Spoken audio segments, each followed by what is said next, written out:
ఇక ఇదే సందర్భంలో ఒక పదనిస కూడా ఉంది అక్కడ. ఏంటంటే ఇవాళ పవన్ కళ్యాణ్ గారు విజయవాడ సెంట్రల్లో జరిగినటువంటి సభలో, సెంట్రల్ నియోజకవర్గంలో జరిగిన సభలో మౌనంగా తలదించుకొని కూర్చున్నారట. ముభావంగా. ఏంటి పవన్ కళ్యాణ్ గారు ముభావంగా ఉండటానికి గల కారణం ఏంటి? ఏమై ఉంటుంది? ఏంటి ఆ మౌనం వెనక దాగి ఉన్నటువంటి కోణం ఏమిటి అన్న ప్రశ్న అక్కడ వచ్చినటువంటి వాళ్ళందరిలో, అక్కడ ఉన్నటువంటి కూటమి నాయకత్వం అందరిలో కూడా కలిగింది.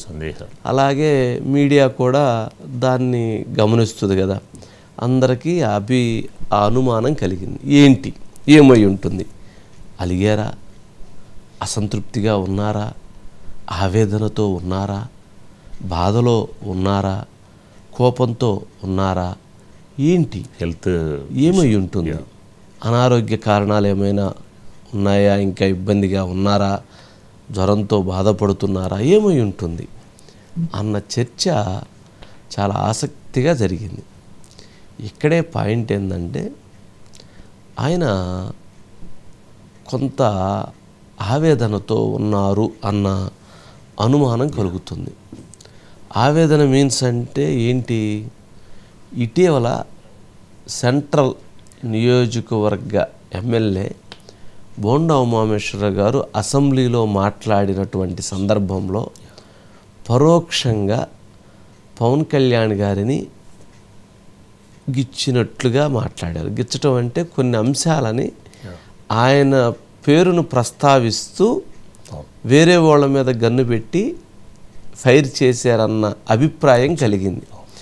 సరే, ఆయన ఉద్దేశం అది అయ్యి ఉండకపోవచ్చు బోండా ఉమామేశ్వరరావు, కానీ ఆయన ఎవరినో టార్గెట్ చేయాలనుకొని ఆ టార్గెట్ చేసే క్రమంలో అది ఈయన మీదకి వచ్చి మిస్ఫైర్ అయింది. ఆ నేపథ్యంలో అది సెంట్రల్ నియోజకవర్గంలో జరుగుతుంది. జనరల్గా పవన్ కళ్యాణ్ గారికి కొంచెం అట్లాంటిది ఏదన్నా ఉంటే కొద్దిగా ఆయన కొంత తొందరగా అడ్జస్ట్మెంట్ కాడు, టైం పట్టిద్ది. సరే, అలాగే టైం పట్టిందా అని అనిపించింది. టైం ఆ ఆవేదనలో ఉన్నారని. రెండో అంశం, బాలకృష్ణ గారికి చిరంజీవి గారి సబ్జెక్ట్లో అది అసలు వివాదం లేని సబ్జెక్ట్ని వివాదంగా తీసుకొచ్చి దానిని చిలవలు పలవలుగా దానికి రంగులు రకరకాలుగా చేసి తీసుకెళ్లారు. సరే, బాలకృష్ణ గారు మాట్లాడినటువంటి ఆ ఒక్క అక్షరం, ఒక పదంలో ఎవడు అనే పదంలో తప్పుంది. కానీ దానికంటే ముందు జగన్మోహన్ రెడ్డి గారిని సైకోగాడు అన్నాడు, అది తప్పుంది. అది కూడా అనకూడదు. సరే, ఆయన అన్నారు, దాన్ని తొలగించవచ్చు లేదా దానికి సంబంధించి మాట్లాడించవచ్చు. బట్ ఆ వివాదం తర్వాత కొంత ప్రజల్లో జనసేన రిలేటెడ్గా లేదా ఇటు రిలేటెడ్ కొంత చర్చలు జరిగినాయి.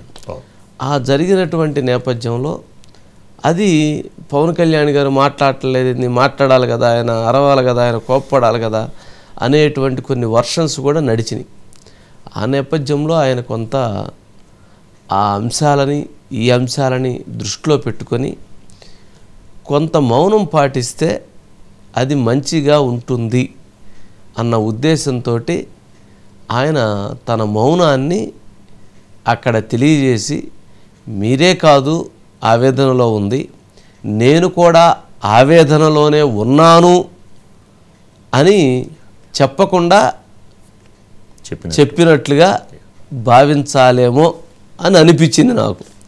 సరే, ఇక అంతవరకే తప్ప మిగిలిన దగ్గర అక్కడొక్క దగ్గర మాత్రమే ఆయన అట్లా ఉన్నారు. మిగిలిన దగ్గర అంతా యాక్టివ్గా ఉన్నారు. ఆటోలో మిగిలిన దగ్గర వెళ్ళిన దగ్గర ఇప్పుడు పార్టీ మీటింగ్ జరుగుతూ ఉంది. పార్టీ మీటింగ్లో అందరితోటి, ఎమ్మెల్యేలతోటి, ఎంపీలతోటి, అందరితోటి పార్టీ మెంబర్షిప్, పార్టీ నియోజకవర్గాల కమిటీలు, అట్లాగే కోఆర్డినేషన్ కమిటీలు, వీటన్నిటి మీద కూడా సీరియస్ డిస్కషన్ జరుగుతూ ఉంది. ఇవన్నీ ఒక ప్లాన్, అంటే ఒక వర్క్. సరే, ఇవన్నీ నడుస్తుంటాయి అనుకోండి.